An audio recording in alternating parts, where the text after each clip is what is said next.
We open to a dark and shadowy landscape. At first, your eyes can't really adjust to anything. All you see is gray clouds against a pitch black background. Slowly, you hear something in the distance. Footsteps splashing through water? You're not sure, so you move forward through this gray haze and eventually find yourself spotting a young woman in the distance, running through ankle-deep water, panic all over her face. She's maybe in her early 20s, short brown hair, and completely hysterical. She's looking over her shoulder all around. She doesn't seem to know what's going on or what she's even running from, but she knows she has to keep going. Eventually, she stumbles in this ankle-deep water, and she can't get up. She pulls her hands up. Tendrils of black smoke seem to rise from the water and wrap around her wrists and pull her down again. She eventually forces with all of her might to stand to her feet as the tendrils begin to wrap all around her, slowly suffocating her. She looks up to the sky in desperation, a scream on her lips about to break as these eyes seem to blink open in the starless sky above, enormous as moons hovering above her, looming closer and closer. As she does finally release that pent-up scream, the entire sky, everything turns red for a few seconds and then fades away. Suddenly, you all wake up from a horrible nightmare. But you know that this nightmare was something more than just a bad dream. You've sensed this before. You know this feeling. This is something that's happened. This is something in some ways happened to someone. You don't know how, you don't know why, but you know it's out there. And as you sit up, rubbing your neck, stretching, trying to get a glass of water, the phone rings. And a deep voice on the other side says, "Come to the library. We need to talk." Hello! This is the opening for Ordo Scriptorium, a Gothic horror TTRPG game that sort of centers on a literary bend where all the characters gain their powers based off of literary character or literary writers from the Gothic era, such as Edgar Allan Poe, Mary Shelley, and a few others. Tonight is going to be our first night, our first session. And before we get started and jump into the game, I'd like to introduce our players. Starting with Neil, who I believe should be hovering directly above my screen right now. Neil, say hi. Hello, Neil, aka Tiny Wizard. Who are you playing? What's your character name? So yeah, I will be playing Elliot Craig. He's a middle-aged mechanic who is going to be playing under the H.P. Lovecraft side of things. Next to Neil is Corey. Corey, let's hear about you. Corey, aka Nothing, so I don't have a handle like Neil does. I'll be playing Rex Johnson, a 27-year-old noir detective from New York. That's all I got. I do want to point out I gave you the chance to have a handle, sir. You did give me a chance, yes you did, but I was like... Some people go by handles, some don't. Alright, next up is Kayla. Kayla, tell us about your character, about yourself. I'm Kayla, aka only a small mage. And I will be playing Bonnie Carlton, who is a 20-year-old college student who is under the Mary Shelley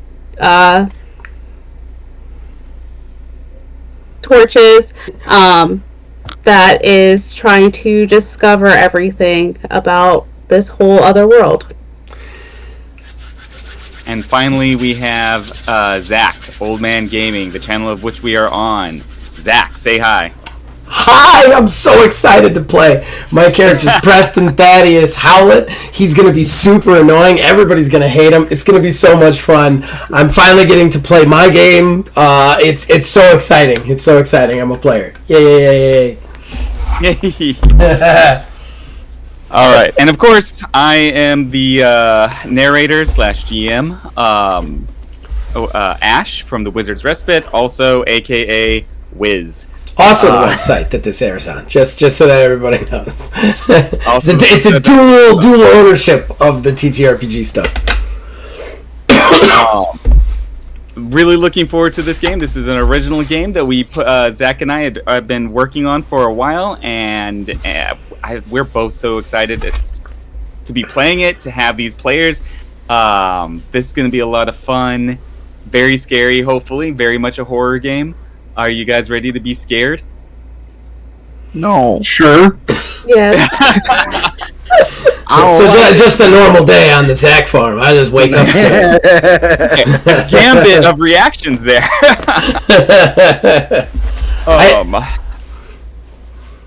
Well, is everybody ready to jump into our first session? Yes. Yep. All right. Okay, so it's the following day after you've had this nightmare. You've been given instructions to go to the library, of which you all know as being authors, individuals who have the ability to sense the other side, to sense beyond the curtain, and to protect humanity from the evil that lurks beyond the other side, the supernatural. As authors, you guys have special training, special skills, and you have access to a very special location where your editor, the individual who's trained you, has called you for a meeting. You arrive at a train station. You begin to walk up these stairs, these long stone stairs, to the platform where they'll have the trains, of course, where you purchase tickets, but also a series of little shops, gift stores, that you'd see at any train station. And you make a beeline for a bookstore. It's one of those dime store bookstores where they sell little chintzy novels that you read on your long journey across the country. You walk in, and a tall man in a fine suit is a tall African-American man, shaved head, very regal-looking individual, a handkerchief sticking out of his lapel. Stands up and wordlessly guides you towards the back of this little dime store bookstore. As you guys move, why don't we describe your characters, what they look like as they move through this bookstore? Let's go ahead and start with Neil.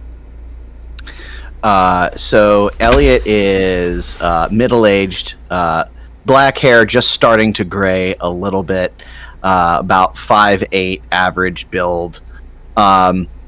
This is a guy who always is working on some sort of machine or vehicle. So he always, even in clean clothes, has that oily smell about him from an engine. Definitely always has some sort of dirty, neckerchief hanging out of his back pocket to wipe his hands off. More of a habit and comfort at this point because he's so used to it. Awesome. All right. Corey. Just a younger guy, full-blown Dick Tracy outfit, the yellow coat and the black suit with the red tie and the yellow fedora, with a ukulele with the strap over his back. A ukulele. Nice. That's a nice touch. I do not remember that being discussed in session 0. I am excited about the ukulele. It was there. The ukulele was there. I totally missed it. I don't know how I missed that. I feel bad now. That is just perfect. Yeah. Kayla, what does Bonnie look like? So Bonnie is a very short, slim girl, pretty pale. You could tell she doesn't spend a whole lot of time outside. She has long strawberry blonde hair that she keeps back ponytail out of her face because she can't commit to cutting it, but she doesn't want to deal with it. Very muted colors on, just a blue skirt and white blouse, and she has like a satchel over her shoulder. Already has a couple books in it that she'd been reading before she got there. Awesome. All right, and Zach, finally, what does your character look like?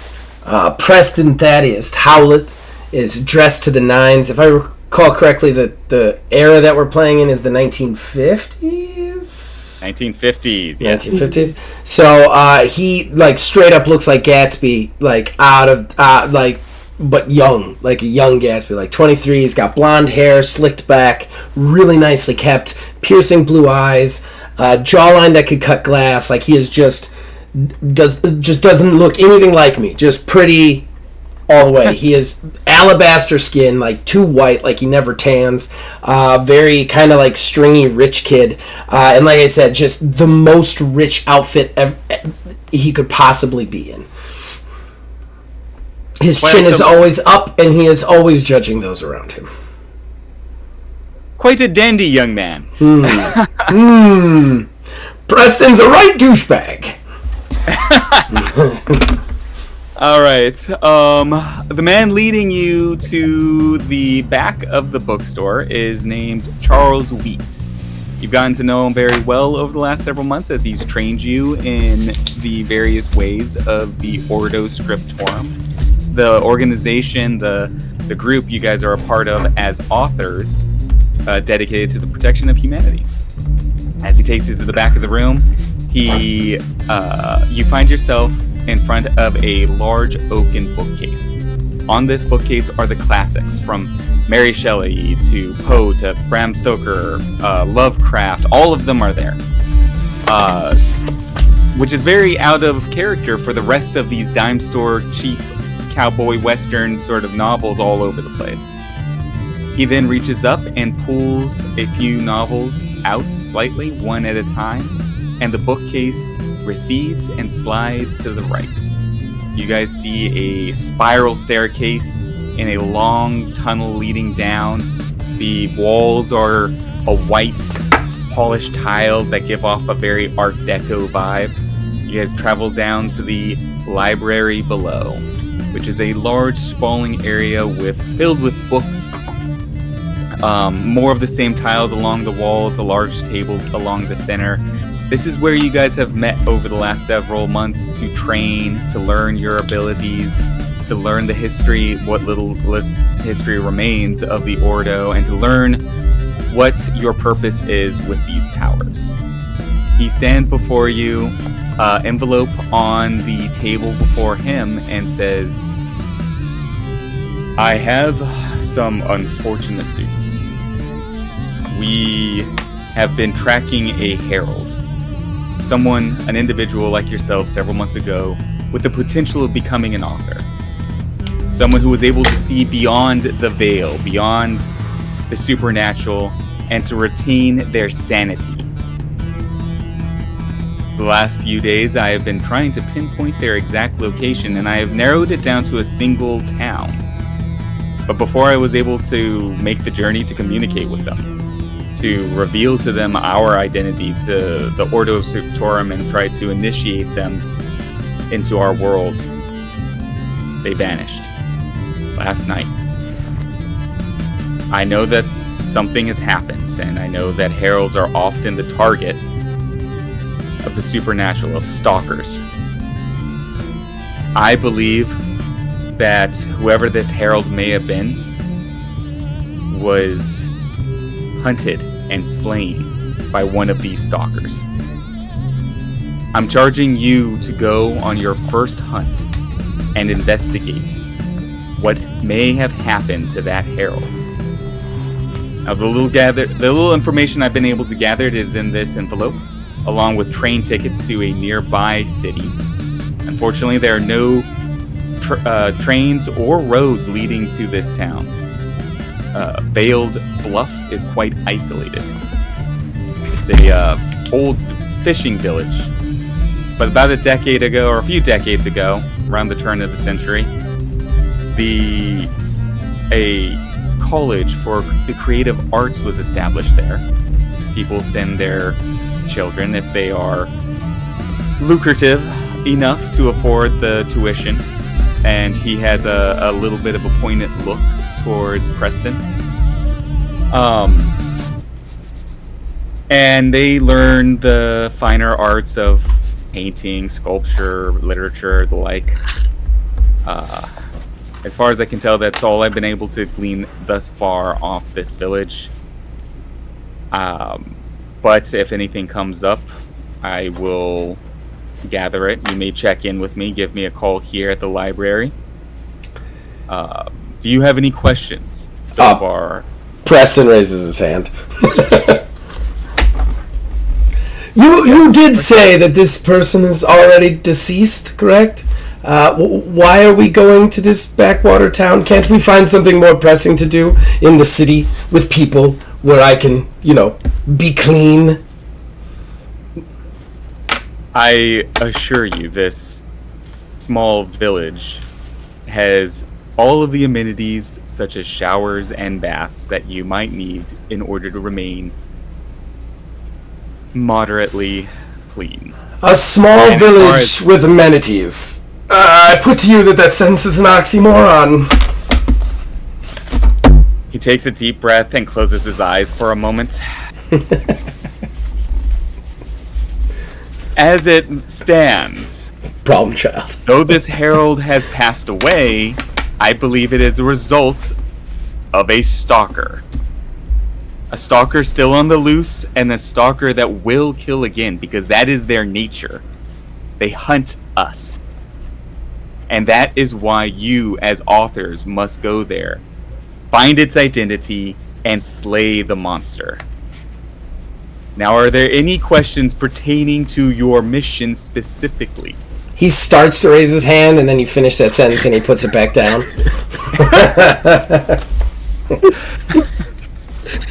So, this individual that we've been looking at, tracking, following, has there been anything out of the ordinary before this happened, or is just like day-to-day activities and then one day poof, he's not there?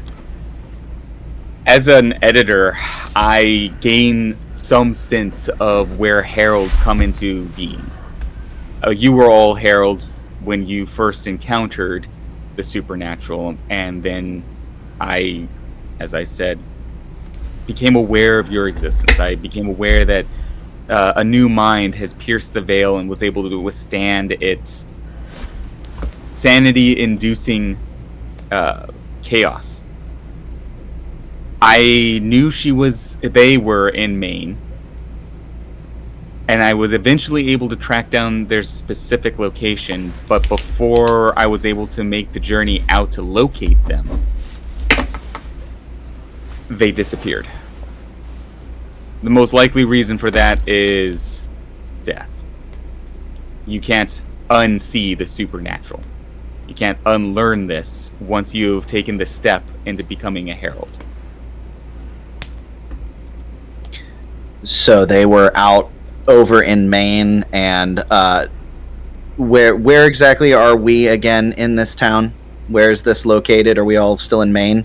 You're in New York. We're in New York. Okay, so New York. You gotta say it like New York. That's the only way you can say it. I know Corey's been chomping at the bit to do his accent. It's New York. It's New York. New York. Okay, and they weren't like on their way anywhere else. They were just in Maine, and we were going to make contact, and then that's when we basically lost them. That's right. I was able to track them all the way to Veiled Bluff, this small village. But before I could make my way there, they disappeared. I could no longer sense the herald presence. I got a question. So did they start in the town, or they make their way there? When they became a herald. When I became aware of their presence, they were already in the town, and they had not left over the time it took me to try to pinpoint their location. It seemed like they were not moving from area to area. So it could be safe to presume they're possibly a student at the local school? That's definitely a high probability. That school is one of the... it's what put that town on the map, so to speak. It also may be a villager in the town as well. Fishermen. The town was originally established as a fishing village before the college was built. So there are some there that have been there. Their families have had lineage there for generations. But it is quite small. As I said, there's no roads even leading there. You'll take a train to Jade, a city not too far from the Veiled Bluff, and then from there take a ferry to the village itself. Oh, good God, a ferry? Oh. Can't I just have my driver take me there? No. Can you drive a boat? How long can you hold your breath? Not Fair long, amount by the of sounds time. of it. He's just sort of like taking a deep breath and shaking his head. Preston, if we're going to a school of the arts, there's got to be some kind of dignified people there for you to talk to. Maybe. You could get one of those fancy coffees for like $4. $4? $4 in 1950s. It's the 50s. It's a really expensive coffee. That is a really expensive coffee. Really expensive. That's a steak dinner. That's a car payment. Gold cup. $4? I ain't even seen $4.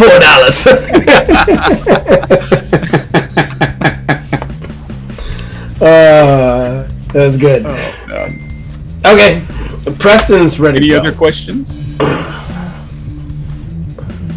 All right, if there are no other questions, your train tickets and ferry tickets are in the envelope. Again, if you have any concerns while you're on this mission, feel free to give me a call here at the library. I will be monitoring your activities as closely as I can, seeing as this is your first mission in the field. Good luck, and take care of each other. As you guys all file out, he's going to stop Bonnie, put his hand on her shoulder, and say, one thing. You were the last one I was able to find, the individual I haven't spent the most time with. I wanted to see if I wanted to provide you with a little bit of extra support. And he hands you a very elegant pistol. It's something that you can easily fit in your purse. It has a pearl inlaid handle, and it is a very a chrome, very very beautiful 1950s style pistol. Is it a revolver or is it automatic? Are we talking Derringer? It's an automatic. Derringer. Okay. It's more along the lines of a Derringer. Maybe gotcha. It's a little bit bigger than that. Right. It will carry, I think, 22 pistols. Ooh, Bonnie's packing. Watch out.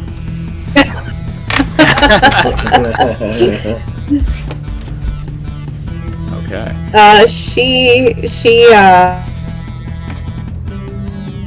hesitantly takes it because she's still not used to this lifestyle, and she just looks up at you and just kind of nods, clearly terror in her eyes, and she just says, I'll do my best to come back, and she turns and leaves. He stares after you as you guys go up the stairs for a few minutes, and we fade to black. Real quick question. We don't know that Bonnie has a gun, right? Like, that was a private moment between the two of them. Okay, just making sure. We got a pistol and a ukulele. We're good. Oh, yeah. What are the stalkers going to do to us then? All we need. We got a miniature gun and a miniature guitar. Let's do this. All right. You guys head upstairs and begin your journey. The train ride is quite long, but you do make it there without any trouble. You have no trouble taking the tickets and finding the ferry necessary to take you to the village. And as you set out on the ferry, this trip is considerably shorter. You're there within only a few hours of stepping foot on the ferry, but by the time you do reach the Veiled Bluff village, it is sunset. It's starting to get dark and cold. There are clouds in the sky, but the setting sun pierces them on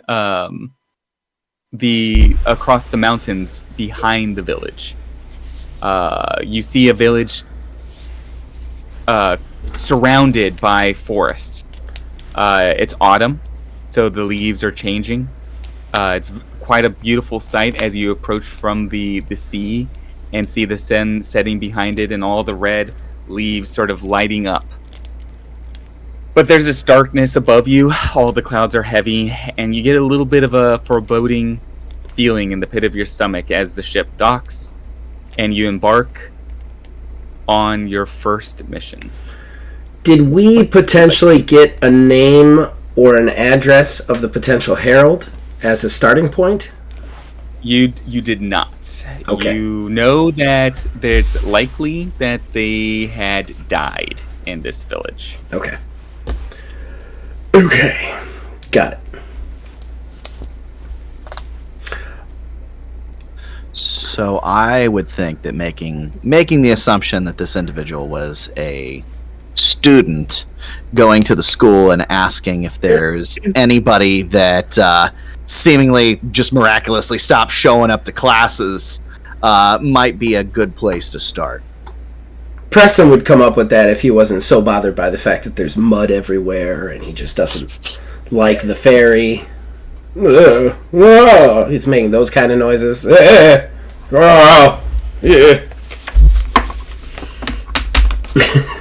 offer him a greasy handkerchief to wipe his boots off. Oh, good God. My nose is cleaner than that handkerchief. Put that away.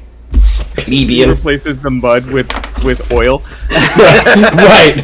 No, thank you. Shit, just trying to help. That's all right. He chuckles. The day I'll need help from you. That'll be a special one.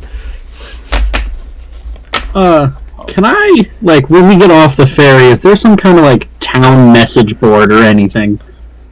Like, if this is, like, a backwater fishing town. That's like true. Like a community bulletin board. Yeah. We should just go to the laundromat. That's going to give us all the information we need. Give me a perception awareness check. Laundromat or a barbershop. They'll be like, oh yeah, stalker's right over there. The first check of the game. That was a 17 sound. 17 sounds excellent. Okay, so as you look over the docks, it's, lots of people are actually here because lots of people just got back to the docks. It's nighttime, the fishermen all are there. You see a lot of them are filing towards a pub. It's obviously a pub only because the doors are open and lots of fishermen are going into it. Otherwise, if you were to see this during the day when the doors were shut and not a lot of people there, it would look like a fishing shack. There are nets sort of up across the wall of this graying shack, this graying building. There is boxes, gear there that you would imagine would be stored in any fishing storage warehouse. But you do see something of a bulletin board above or to the right of the door. I assume you approach it? I go directly into the pub and up to the bar. Okay. The bartender is standing there. He's a tall, bald man. He has a large, very powerful mustache. I mean, if you were going to describe a mustache as powerful, this would be it. Clean, bald head. Otherwise, he has a white shirt on, sleeves rolled up, and he just sort of looks at you and nods. How you doing? Name's Rex Johnson, new in town. Here for a couple days, just checking things out, trying to make myself friendly with everybody. You got scotch? He just sort of grunts and then pulls out a rocks glass and holds up like a scoop full of ice and raises one eyebrow. Did we go in with him, or did he just walk into the pub by himself and just desert us into the road? That's a good question. Did you guys go in with them? I'm actually going to look at the other two and be like, I am not going in there. However, I'm pretty sure we're going to need accommodations, so I will secure some, because, good God, I am definitely the bankroll of this operation. And then I'm going to look around for a hotel or a place to find rooms for us. Okay, perception awareness check. Okay. How about a little Splitting. Immediately splitting the party. Yes. That's when it gets fun, baby. That's when it gets fun.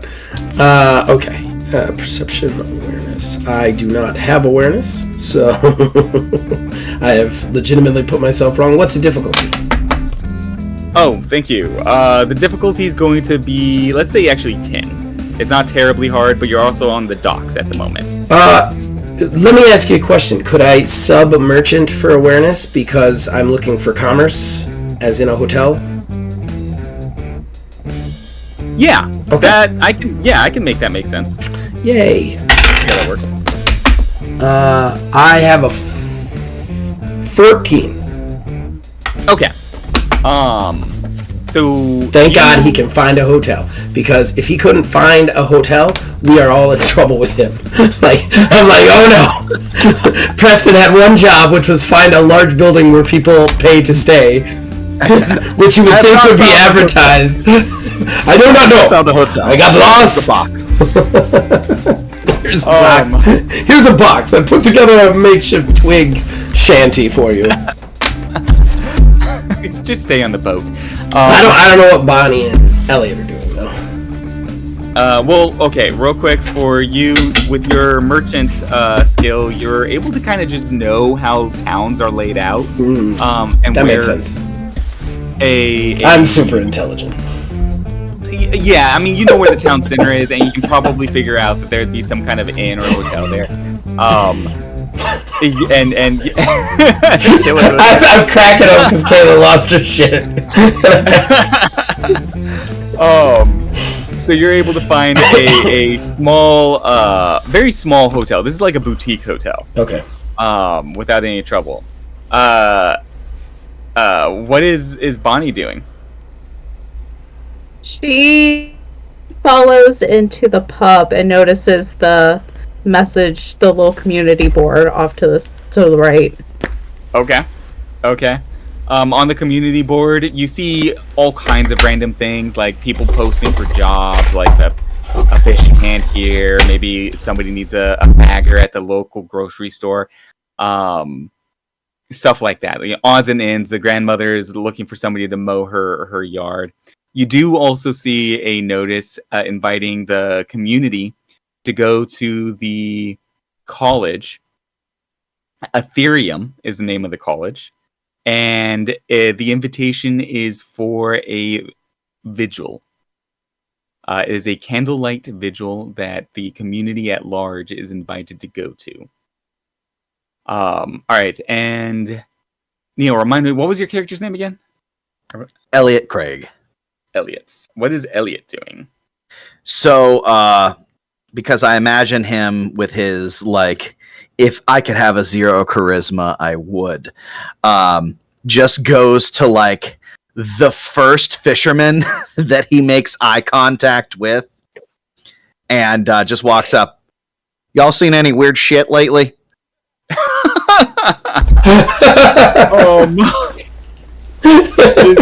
Look at your skills. Is there anything you want to try to make that work with? No. Okay. Because everything I have is physical. I'm just gonna say I'm not even gonna have you roll for that. Then you're just asking a random question. Yeah. To a random guy, and for me, when it comes to complete randomness like this, I like to let I have a little system for letting the dice decide. Excellent. And the dice looks at you and tells me that this guy, this fisherman, he's a big, brawny guy. He's got a ski cap on. He's a big, thick, plaid shirt. Looks at you, puts his hands on his hips, sort of looks down at you because this guy's easily 6'4". He is a big, big fisherman, and says, "Yeah, I'm looking at it." Back to Corey. Corey, what was your character's name again? Rex Johnson. Rex. Okay. What is okay? So Rex is standing there, scoop of ice in hand. The bartender sort of looks at you. Just be like, yeah, all right, yeah, go ahead. All right. He puts the rocks in your glass and pours a little bit of whiskey over it. I'm gonna grab it. Be like, you mind if I go outside and look at the message board, bring this right back in when I'm all done? He shrugs. I'm gonna go outside and start looking over the message board and just taking sips the entire time. You find That's Bonnie a really there. charismatic bartender. I was about to say, damn it, Jack, we lose more glasses that way. You find Bonnie there, looking over the message board, and you see what she has found, a bunch of random listings, and then of course a notice for the vigil that's going to be held at the college. Bonnie, how you doing? First of all, if you're old enough to drink, I'd tell you to go inside. You're not. Sorry. Vigil, though. I think the drinking age was 18 in the 50s. Yeah, I think so. Was it? I think so. Yeah, I think so. They probably didn't care about health. To the Googles. I was thinking of my phone. Things. These are important things. You can, Doesn't matter, I say the it audience anyways. can really see I mean, how like, we did our period piece research here. Doesn't matter. I say it anyways. I think she's younger than she is. Yeah. Be like, all right. Fair. Vigil, though, definitely probably a cult thing going on. Don't know what to do about that. Gonna look into it. Got the trusty notepad. Do you not know what a vigil is? Sorry, we didn't have vigils on the streets of New York when I was a kid. It's like a memorial service. Oh, somebody died? So clearly, yes. I wonder if that's the person we're looking for. That makes sense. Oh, we're so dead. That'd be a great start. Yeah. You know where anyone else Something is? we definitely need to look into. You know where anyone else is? All right. I just want to say, Bonnie, you have to to- survive. You're the only one who deserves it so far. You have to survive. We didn't have no vigils on the mean streets and why? Scared 20-year-old. Elliot's insulting people. I'm also insulting people. If somebody died on the streets, you just threw them in the gutter. You didn't. Just kick him in the gutter. You move on. Yeah, you might get a candle. How do you think 1950s was? My God. It's like the You guys are bubonic outside plague. having a nice conversation. They're called where the is mean everybody? streets. You just hear general shouting. All right, jumping back over to Preston at that point, at the line, do you know where everybody else is? Preston, you see this cute little boutique sort of hotel. It was obviously a house at one point in time that was converted into a small hotel. Do I find it cute, or do I find it somebody's house? It's It is very nice. It definitely looks like a grandmother decorated it. Okay. All right. I walk in, and I just go up immediately with like a scrunched face. Who's the front desk? Who's at the front desk? There's a front desk directly to your right, and there's an older woman standing there. She is lean, very thin, gray hair. She's probably in her late 60s, so old enough to have gray hair, but young enough to be, spry and running a little hotel. Okay. I walk up. I go, hello. First question. Is this the only establishment for people to find room and board in the this city of Veiled Bluff? She's startled for a moment. She was doing a crossword puzzle on the counter as you walk in. Oh, yes, it is. I don't normally wonderful. get guests this time of year.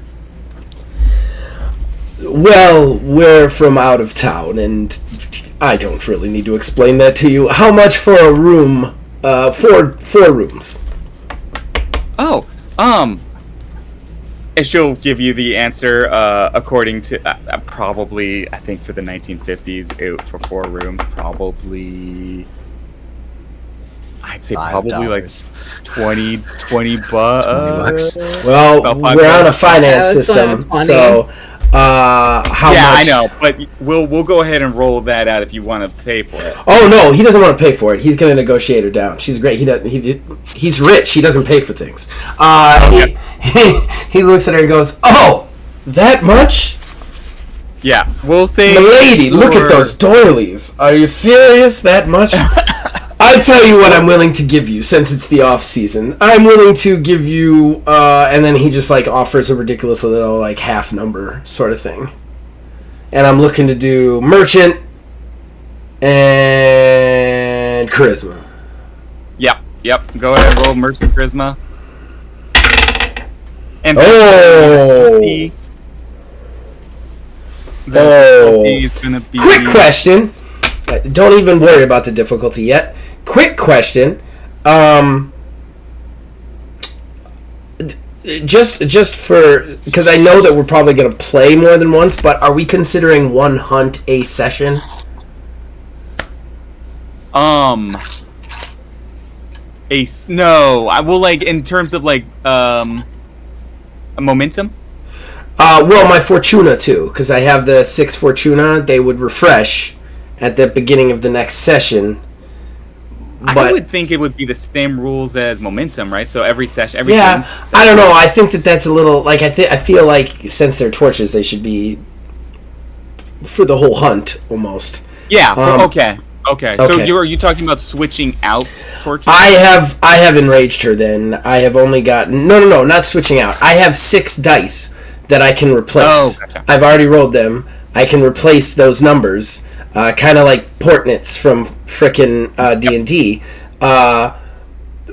When those, like, if I have only 6 for this entire hunt, I need to be sparingly with the 6. Whereas if I'm going to get another 6 the next time we play, I just drop all of them willy-nilly. But I think that's almost kind of broken. So I have enraged her with my aloof arrogance because I only rolled a 5. Total. Okay, and Total number. Okay. Total number. Okay. Total.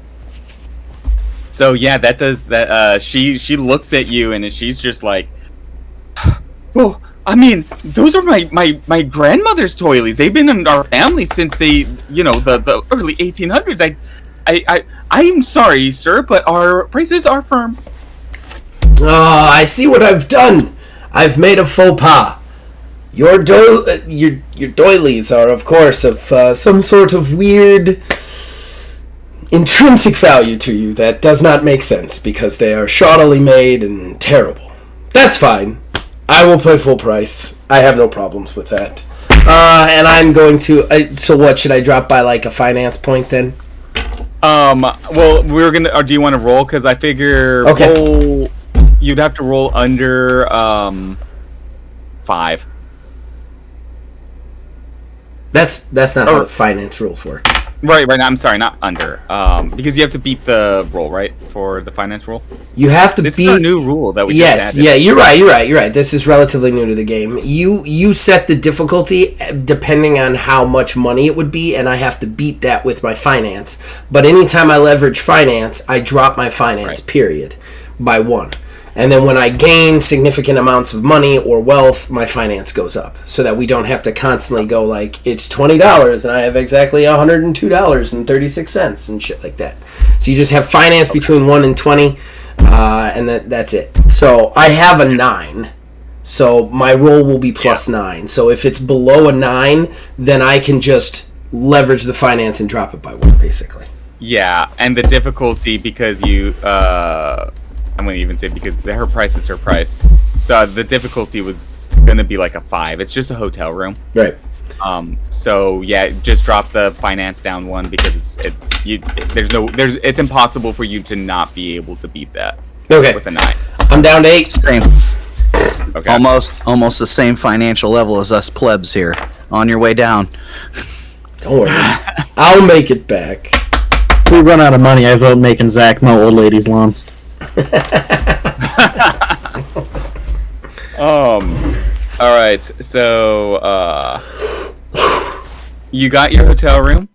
Let's jump back over to Elliot's. Big old fisherman's looking at you. I look him square in his eyes like, sir, I'm just trying to ask a question. I'm not trying to be rude. If you could please just answer the question in a more serious tone, I would appreciate it. Is there anything you want to roll for that? Do you have like intimidation? No. Do you have manipulation? No. Literally everything I took is physical. I have backed myself into a corner. That's the thing is until a fight breaks out, I ain't got shit. No, you're good. You're good. He's trying to get those insanity points. It's a problem with the H.P. Lovecrafts. I was gonna say, yeah, that's one thing I was thinking too. Given the track that I'm playing, I kind of have to play a madman. Yeah, a little bit. Yeah. Okay. I would be asking you for an intimidation charisma roll, but since you don't have intimidation, just give me a charisma roll. See if you can intimidate him with that. Gonna roll my giant boulder of a die. Oh my god. I could hear that. Oh yeah, it's a beef. It's a beefcake. 14. 14. Okay. I'm gonna say that beats him, and this is how. You can see that he's looking at you, and it's not so much that he's intimidated by your size because he's towering over you. He's intimidated by you because he thinks you're crazy. His intimidation, if you're was going to be a 12 because of the crazy factor, and so you beat him with a 14. And he starts to like say, whatever, it's trying to dismiss the whole situation, doesn't want to have to deal with the crazy guy who's standing there staring up at him, being like, asking him weird questions about weird things. He kind of gives you a side eye and says, look, whatever, if you out of towners wants some drinks or some such, there's a nice bar that you fancy folk like to go to. I'm gonna have to work on these guys' accents. And he just starts to turn away from you. Just kind of looking at myself. Fancy folk. Ugh. And immediately, the mental image of, I can't remember Zach's character. Preston Thaddeus Howlett of the Howlett Magnates. I will tell you, Thank you very much. You're not used to being called a fancy folk, but you're an out-of-towner. And something there registers with you, like, he sees you as, like, outsider. Fucking townies.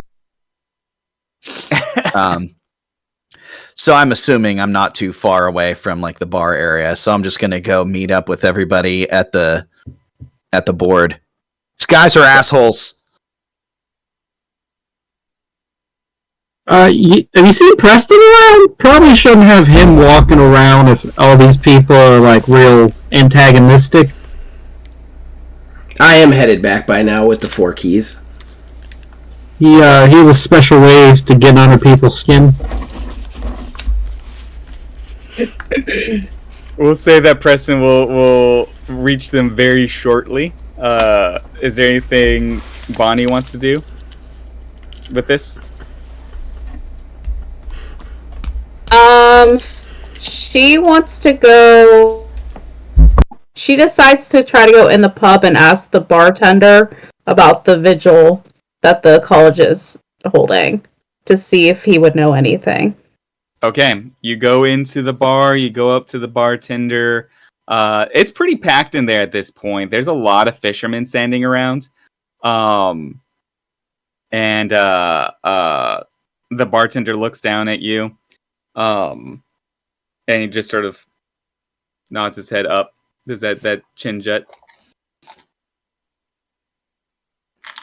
Can I just get a water and yeah, just nice water.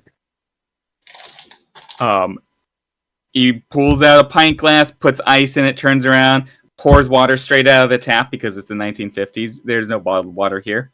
And he sets it down on the table, the counter in front of you. While I have you here, can I ask you about the board out front real quick? He's just sort of shrugs. Okay. I was looking into the college here. That's why I'm here. But I saw something about a vigil. What happened? When you say that, all of the town, not most of the fishermen near you, and in most of this very relatively small packed bar, sort of stop talking, and they all sort of look at you for a second. And the bartender leans in and says, "Sometimes bad things happen. Sometimes there ain't good reasons for it."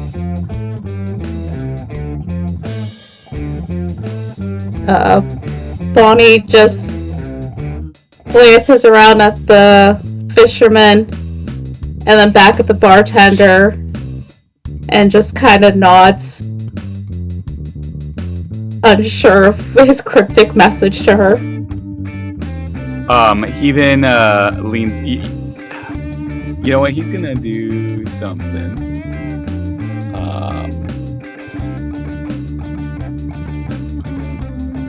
Okay. He's gonna go ahead and pull out a beer, pop off the cap, and put it on the counter in front of you. What is this for? You look nervous. And he sort of nods down at the beer.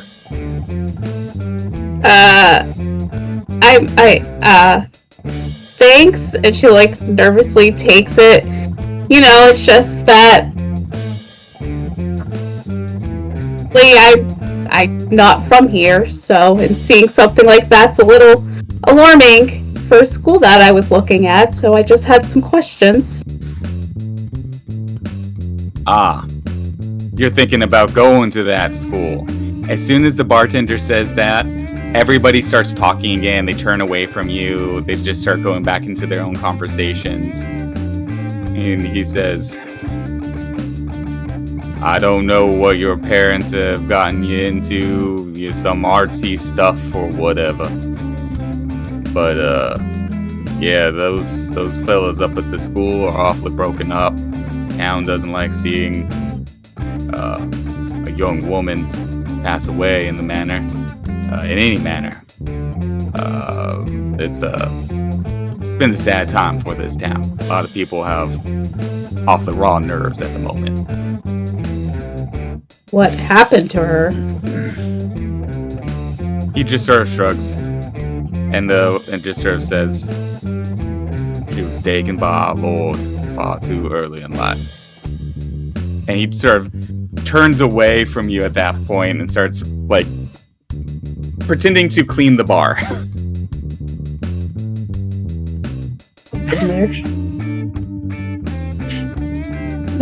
Was it on campus? Was she one of the locals? Who was she?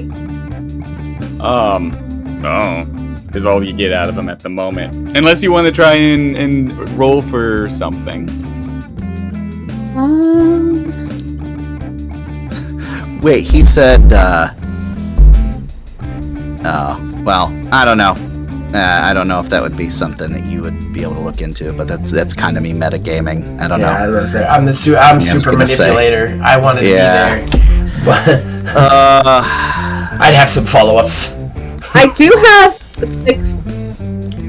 sixth sense. I don't know if I can try to pick up on his body language or anything. Sixth sense. This. Yeah, it's a perk. It's a perk. Okay. Awareness. It's mostly for you gain initiative always in combat, basically. Okay. I couldn't remember and I didn't have it pulled up. You're totally fine. Most of the perks, unfortunately, deal directly with combat because they're just part of the base system. So. Okay. That makes sense.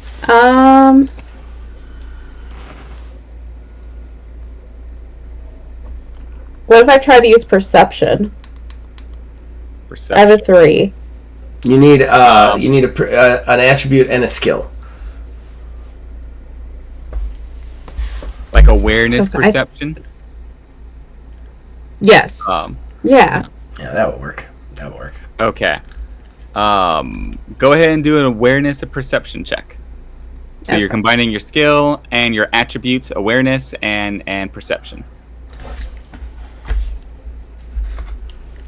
Oh no. Never mind. I rolled a 1. You rolled a 1. Welcome to roleplay night. There are fishermen in this fisherman's bar. Hold on a second. What does she need to succeed that? Right, you're right. To succeed this, I would say a 10. I'm gonna do it. I'm gonna give her one of mine. I'm gonna give her my 11. My 11. Yeah, I remember. I feel bad. I'm supposed to give you your guys' difficulty before you guys roll. By the way. Yeah. So when I forget to do that, remind me. But okay. So yeah, one of my Fortunas is used. You get a darkness point, and she gets an 11 instead of her roll. Okay. Okay. So she passes. The bartender is pretty much shut down, but you're able to pick up a conversation at the other end of the bar. I have a couple of fishermen sort of chatting with each other, somewhat low voice. They think they're having low voices, but really they're having the drunk low voice, where they're whispering, but it's kind of whispering loud because they're drunk. And they're chatting back and forth about you a little bit, bringing up this conversation, bringing up the girl who just died and this vigil, and how, you know, it was a shame even though she was one of the students up there, and how, yeah, they seem nice, but it's normally, sometimes they're jerks, sometimes they're not, but, you know, nobody should die at that age, that young, and kind of just generally wondering, like, how does that even happen? How does a girl, like, die in her sleep? When she's, you know, just a college kid, when she's just in her 20s, young 20s.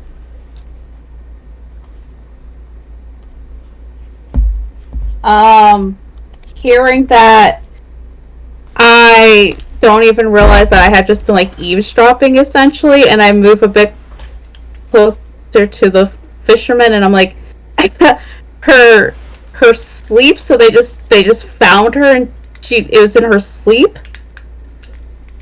The fishermen look at you, and they're both kind of drunk. They've down. There's a few glasses in front of their place at the bar, And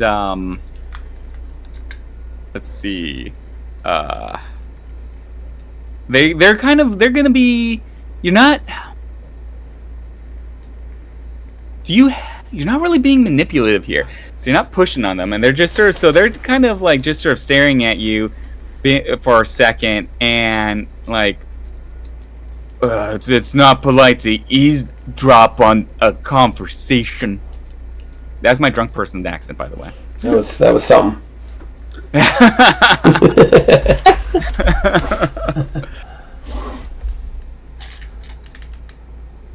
Oh, I'm sorry. I was just gonna offer you this drink here, and then I just happened to hear you talking, and I hand over the beer that the bartender gave me to the drunk fisherman.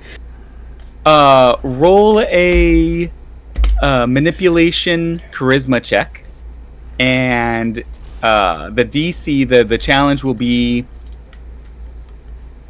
7. Okay.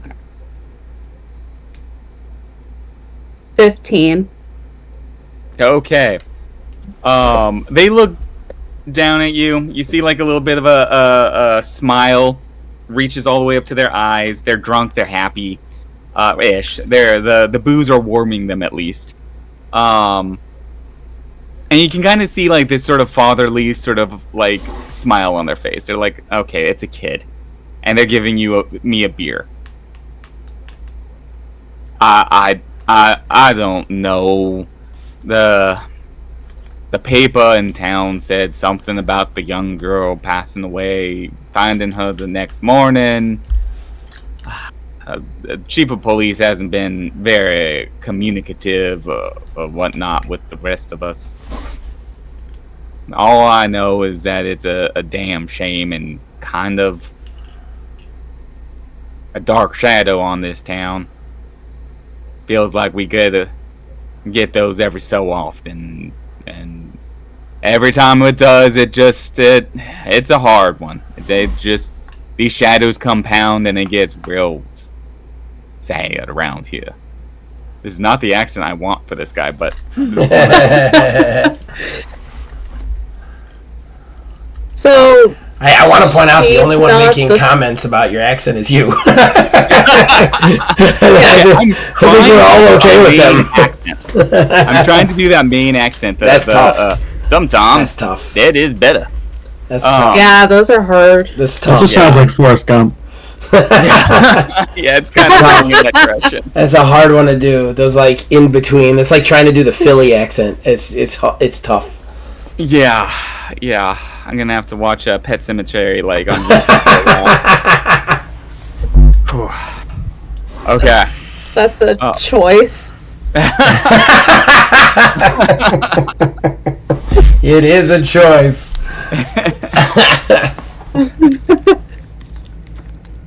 Would you? Does anybody else want to do anything at this point? Well, I was gonna ask. Have I reached them? Have they gone back inside to see her? Like, what's going on? Preston has definitely reached them in front of the bar at this point.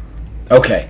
I'm gonna be like, hello, I have secured his lodgings. I hand a key to Rex that I turn towards Elliot, and I very reluctantly hand a key to him.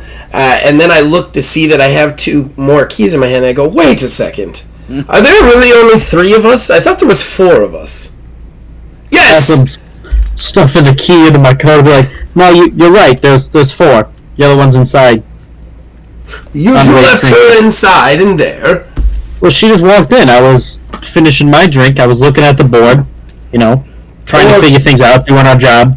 Ah, poor girl among the poor. We must go in and find out if she's alright. They're not poor.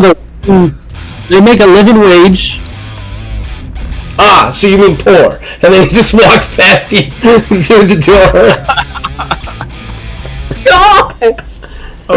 This is not a big bar whatsoever. You are able to spot this girl out very quickly. You know exactly where she is, and they are in a room full of fishermen straight off the boat. They smell like fish. They smell like sweats and fish. Okay. What do you do? Preston has no information that they have about the vigil or anything, so he's just gonna walk up to the bar and order like a martini, shaken not stirred, like something like real uppity. The bartender turns around. Show me how he does this. Okay, he walks up.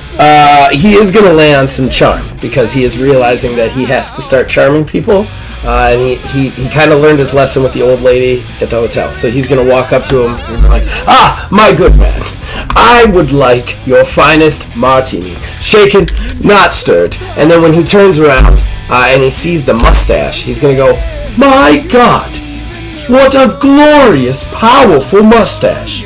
You must work on that non-stop. That is absolutely beautiful. What wonderful wife has gotten the absolute pleasure of being married to a man with such a thunderous, powerful mane of hair on his upper lip? God, I fucking hate this guy. Alright, I'm going No to... one can see me because of the way we record, but I am wiggling my eyebrows. I would like to roll manipulation and charisma to smooth him over with my mustache talk. Yeah, What's the difficulty? I'm gonna say the difficulty is gonna be... Oh, this is confusing. I'm gonna say it's gonna be a 12 because this is confusing. There's so many conflicting aspects of your identity at this moment in this bar. You remember when this was a dark horror setting, like a half hour ago? Yeah. I rolled a 18. Always rely on the players to derail. Yeah. Do I get a momentum for that one? Oh yeah. I'm sorry. You do definitely get a momentum. You actually have 2 momentum. You rolled a successful roll for the trying to track down the hotel as well. Oh yeah, that was me, wasn't it? Okay. Yeah, and Bonnie, I believe, gets a momentum Yeah. too. I think you had a successful one as well. She should definitely have an extra momentum in there because she initiated something. Yeah, she definitely. So I schmooze him with my mustache talk. You do. He sort of wiggles his mustache. He just sort of like pops it up and down. The control. And he just sort of smiles like a little tiny of a smirk, and he says, "Man knows taste." And he pulls out a expensive-looking bottle of gin. Yeah. It has a layer of dust on it. This gin does not come out very often. And he makes you a fine gin martini. And he looks over his shoulder as he's doing so. He's shaking it, and says, "Olive or okay." He'll say 1 or 3 olives. 3 olives. And might I just say, personally, do you know how you know a true alcohol connoisseur? How they know truly good alcohol is by the layer of dust upon them. I am very excited to consume this martini, sir. Very excited. Just hear a loud, exasperated. Don't mind him, he doesn't know taste. He works on cars. Ugh. I'm gonna take a martini and sip it. Is the martini good, or do I have to Well, what fake he it? does is he's shaking it, and then he stops for a second. He goes in the back. You hear like glasses rattling around. He's trying to look for something. He comes back out these double doors with an up glass. He had to go look for an up glass in this bar. He couldn't even. Yeah. He didn't even have one. When Preston Thaddeus Howlett walks into your bar, you find a fucking up glass.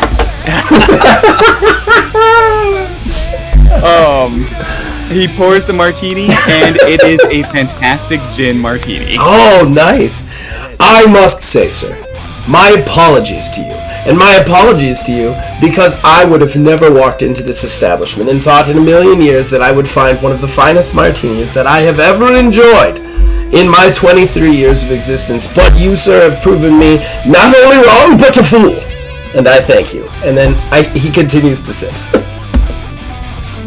Bartender nods. You've established a solid rapport with this guy, for sure. Fuck yeah. Elliot, make Rex, friends. do you guys follow him in? I'd follow him in, just to kind of make sure he doesn't get himself into trouble. Everybody loves Preston. Apparently, he has no need for anyone to watch over him because he just makes friends left and right. Mustaches. I mean, not our hotel owner. She is spitting on my pillow. Oh, she hates you. She took a big old shit under my bed, I am sure, so... Elliot is in the building, but he's doing what I can only describe as a Fonz lean up against the wall.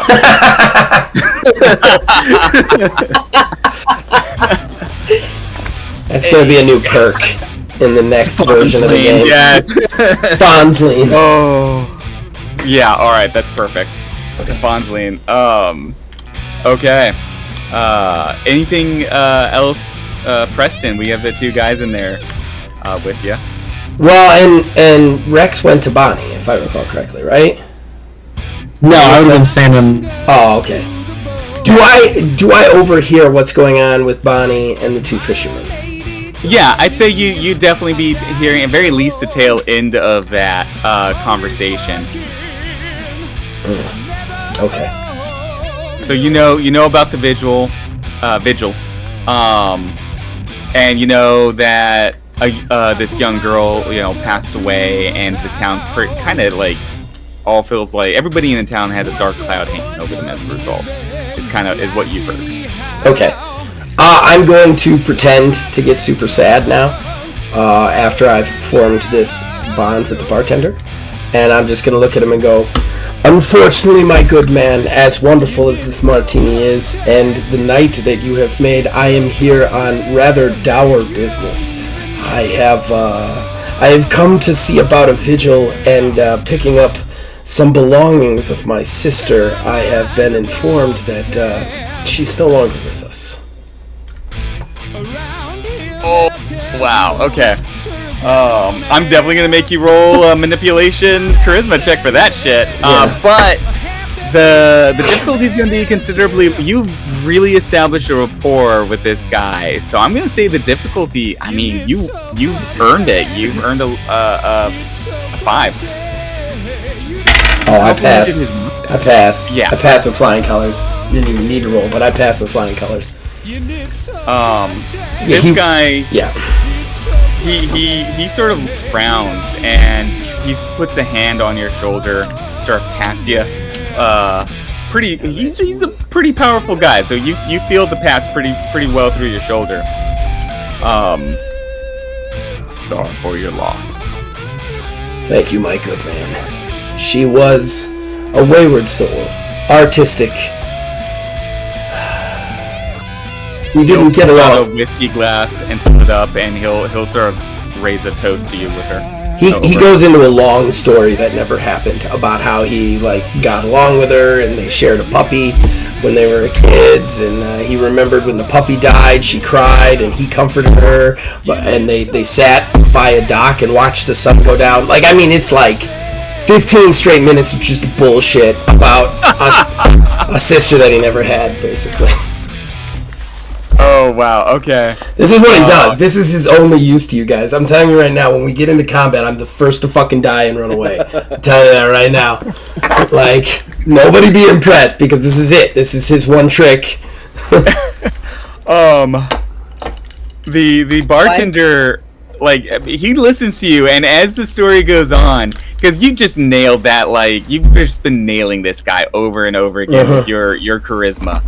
As the story goes on, he keeps taking shots of whiskey as he listens to your sob story, your completely bullshit sob story. Throughout the story, I want to attempt to get him to give up details about the girl that I would have already known as the brother, by just stumbling over myself and trying to let him complete it, like how fake choke up, like I'll be like like that, like, and then we sat by the dock, me and then I'll choke up and wait for him to finish the sentence to say her name, basically try and catch what her name is or any information from it. Do you want another roll?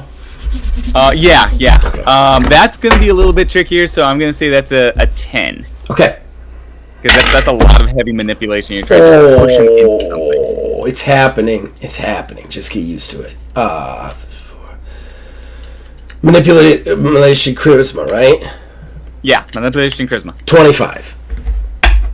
25. Yeah, you nailed it. That blow that freaking out of the park. I'm pretty sure I could sleep with this bartender if I wanted to. He keeps leading in closer. No one's ruling that out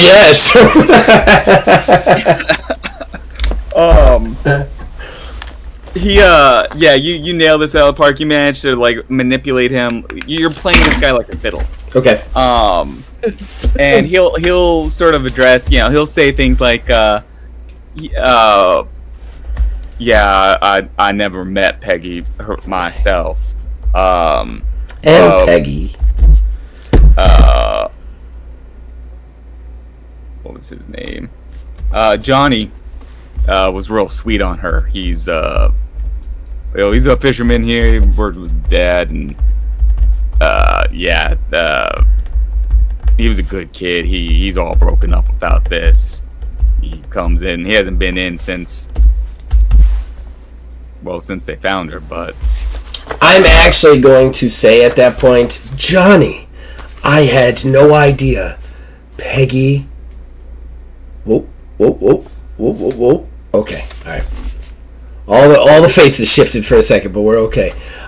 He's gonna be like, Johnny, I had no idea my dear, sweet, late sister had love in her life. I would like to share my pain and suffering with this man. I would like to get to know him, to empathize with him. Could you by chance give me Jonathan's last name so that I may look him up and discuss with him and grieve with him together and start the healing process? Sure. You've already rolled a 25. This counts in that area. Yay! He doesn't want to give me another momentum, is what it is. Yeah. Don't forget your momentum for nailing that. Johnny Becker. Becker. They live not too far from here. He lived with his folks, saving up here to move out, but I think it might have also been saving up for a ring. Wait, that's been taken. At this point, Preston has got what he believes he needs, so he finishes the martini, he puts it down on the table, he puts some money down on the table, his sob is gone, and he goes, "Thank you, my good man, have a wonderful evening," and just turns and walks out of the fucking bar. Like, he walks the bunny, he goes, "Got the name, dear," and then just like hightails it out the front of the bar. Oh my god. Rex, dirty man, come on, let's go. What did the rest of you do with this? I'm gonna follow Preston. I'm gonna look at Ellie and be like, alright, you stay with Bonnie, so we're like in two groups, we're not splitting up too much. I'm gonna make sure this guy doesn't get himself killed by a fisherman. Sounds good. And then I still stay against the wall, but I'm actively focusing my entire attention on Bonnie and her conversation. Okay. Are you relatively close to them, or are you on the other side? Close enough. I think close enough that I might be able to if I listened hard enough and it wasn't too loud. I imagine I'm right by right by the front door, so wherever you would place that in relation to where she is. Okay. Go ahead and roll a perception awareness check. Well, it was almost a 20. That is going to be a grand total of 9. 9. Oh yeah, I should have told you the difficulty. The difficulty. Oh, yeah. You said if you were trying to listen, you're close enough. All right, so that the difficulty would have been probably a 7 or something like that. So that's fine. You will pass. Go ahead and take a momentum. And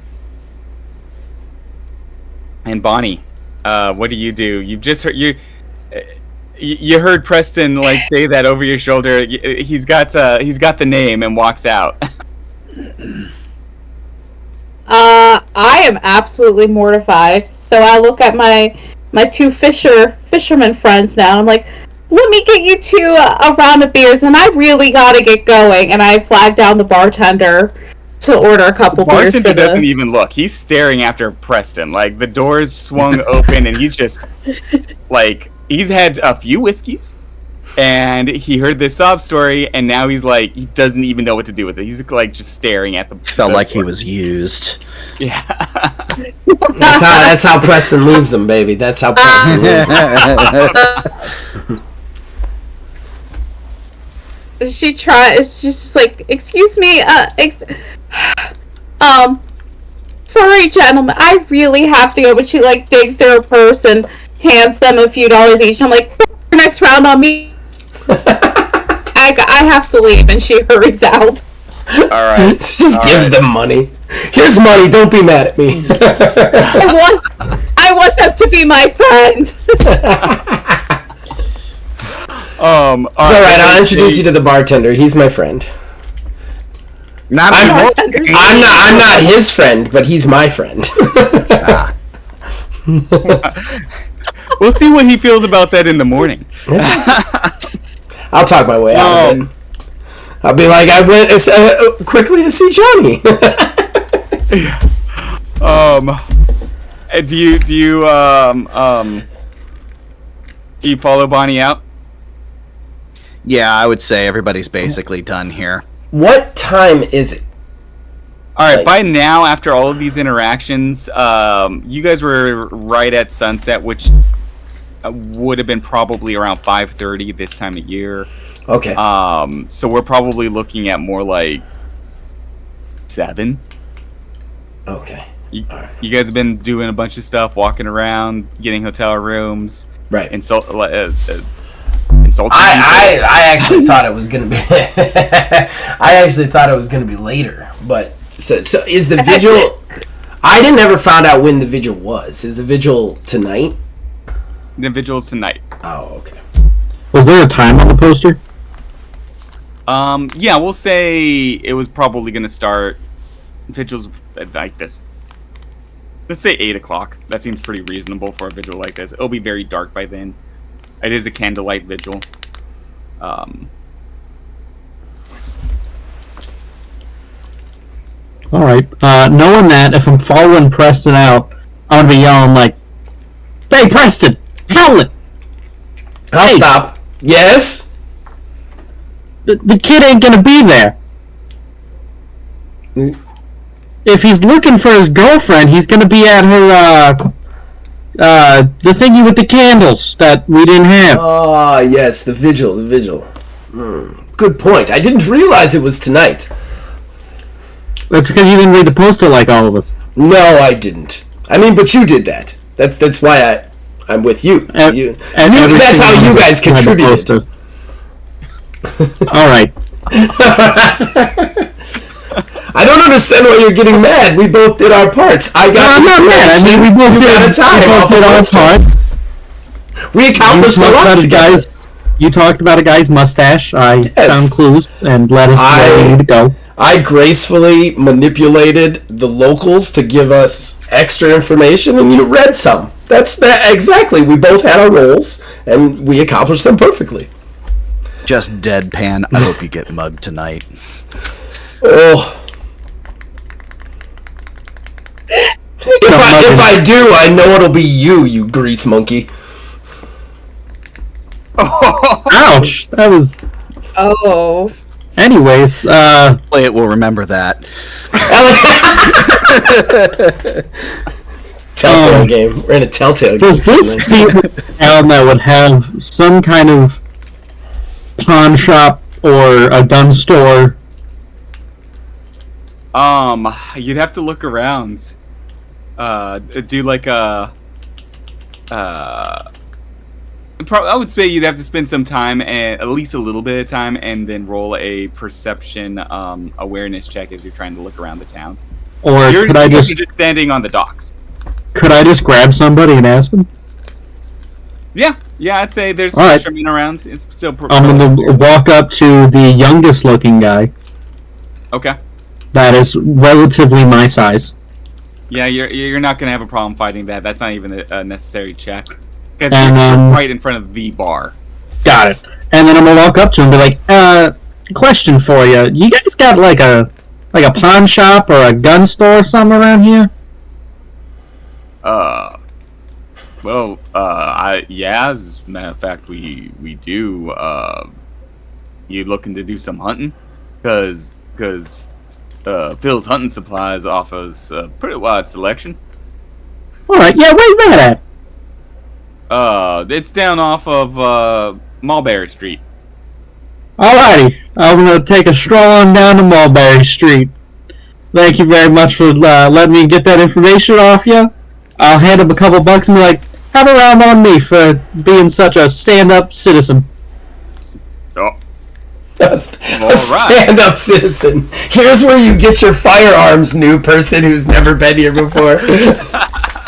That's the stand-up citizen. You get the Citizen of the Year award. You offered everybody who came in guns. Are you new in town? Do you need a firearm? this is the 1950s, and this is a drinking That's true. fisherman. That's true. Every man should be walking around with a gun. I think I read once in a book, somebody actually wrote, a gentleman is never present without a pistol. Right. Alright, I'm gonna look at the group and be like, hey guys, I found a gun store! And I'm just gonna take off to Mulberry Street. Alright. Does anybody follow? I go, well, I do love shopping, and I'll follow him. Okay. Do we know exactly where this vigil is being held? Like, did we get an actual address on it, or it's just? It's at the college. It's at the college. It is at the being held at college. the college. Yeah, it's a college event. Kind of. I think it's about an hour beforehand. I would assume the early and truly dedicated would be there earlier. I think I want to head towards that now. Okay. I follow Elliot. So, do you guys want to make like a check to see if you can't figure out where this is? Do you want to? Oh, this will be great. I'm following Rex to the gun store, so I can't help on this particular test. I would argue hell we're would I doing the more even- fun thing. What the hell do I even roll to figure that out? I'd say again, I would say you roll a perception awareness perception awareness check as you're wandering around, and varying to varying degrees, how well you do will determine how quickly you find it. Okay. I'd say minimum you'd have to to make it even there by 8 o'clock. You'll have to roll a 10 because you've never been to this village. This is a village. You've never been here before. You have no idea. But you roll higher than that, and you'll be able to definitely get there much faster. All right. Well, let's see how this turns out. 12. So loud. Okay. I know. That's why I'm using it. Well, I'd say you walk out, you start looking around. It's dark at this point in time, so it is a little challenging, but you do find it before 8 o'clock. And one of the things that definitely gives it away is you walk to a fairly nice side of the town. Like, the houses are fairly big. It's a village, so there's not a lot going. It's not a very big town, but you can tell that this is a nice town, and you see several kids, college kids, coming out of one of these houses. It's clearly a frat house, maybe a sorority house. young women coming out, all holding candles, headed in a very specific direction. You find the direction that they're headed in, and you see at the top of this large hill, overlooking the ocean, is this big, large structure. It's a sprawling manor compound, almost looking place. It's definitely built with that Art Deco style architecture. And these girls are headed straight there. You see that there are lights up there. It's obviously active, and you head in that direction. Bonnie, I'm assuming you're going in that direction as well? Yeah. Okay. So you two will easily are able to find that and start heading in that direction. You make it. When you get up to the top of this hill, there's this big wide open space. All of these students are there. You're there maybe just 10 minutes before the vigil really begins. So there's a lot of students there. There's a stage off to the back, right in front of the college itself, right in front of the doors. You can see faculty near the stage. They're older, obviously well dressed. And it hasn't started yet. But you can see that the energy is building like it's about to start. And before we do that, let's jump over to our gun hunting, gun-toting motherfuckers. Yeah, the gun-toting motherfuckers. the gun-toting fancy lad and Dick Tracy. I tote no guns yet. I'm just going shopping. Those on the hunt for a gun. I'm assisting him with his purchasing needs. So Preston, you paying for my stuff, right? Like you got the money from that. Obviously, that's why you came. You said you love shopping. No, I will help you negotiate for your belongings. Just listen. Just come here. Just listen to me. So, like, me and you, we're obviously the best dressed. Right. I mean, yes, but the margin between second and first is quite large. There can be a margin, but as long as we're second and first, I feel like we got some kind of relationship building here. Just based off the fact that we're kind of gentlemanly looking. You know, we're fancy dress. So I feel like if we started to build that friendship, that trust, in which you buy me a gun, we'll be able to more effectively cooperate as a team. With me and you, our talking will be better, our communication more likely. So just how it worked on the street. You know, you find your best friend, you live with him forever. If he dies, you throw him in the gutter. You maybe give him a candle. Do you, Zach? Would this be a good time for a contested manipulation? Sure, let's do it. All right, so both of you guys then roll a manipulation charisma roll. Well, I should actually probably be rolling perception awareness. Yeah, that's because I'm defending. True. Yeah, that's true. So you've got a much better chance against me. No, I don't. I don't know. You might. I got a 7. I got a 7. Oh. Okay. Ooh, a roll off. Okay, so we just stare there for a second, and then he just looks at you and goes, "Alright, I'll buy you a gun. It's my father's money." Sounds good to me. That's all I needed. Okay. So okay, you guys have the directions. Go ahead and roll a perception awareness check, and the difficulty is going to be 5. I think you should do this. You guys were actually given directions. I think you should. I got a 19. Yeah. 19. Okay. Yeah. You find Mulberry Street, no problem. Real quick. You head down the street and you find the gun store. Very quick. It's a large double oak doors. And on the inside glass of one of the pane windows directly to the right of the door, you find a closed sign, and the hours are 8 a.m. to 5 p.m. because it's like 7 o'clock at night. What kind of gun store in a tiny little hamlet village is open at 7 o'clock at night? I'm gonna spin around. I'm gonna make sure to flip the trench coat around and be like, "What kind of gun store? What country are we living in that I can't go out at 7 p.m. and buy a gun?" You know, it's ridiculous. I have never had a store not be open when I showed up to shop there. Exactly, that's what I'm saying. Right. I always This is tell my America. driver ahead of time, but This is America. since when do I should stores buy it. close? How do they expect to make money? I don't know. All right. Don't know. I guess we should probably go to that vigil then. I guess so. Wanted to show up with a gun, but I guess I'm showing up empty-handed just with nothing but a ukulele and a flashlight. Oh my god. Well, your packing decisions are your packing decisions, aren't they? I didn't know I was allowed to bring a gun on a train. I feel like that's kind of... They did that in the West, so it's just not really...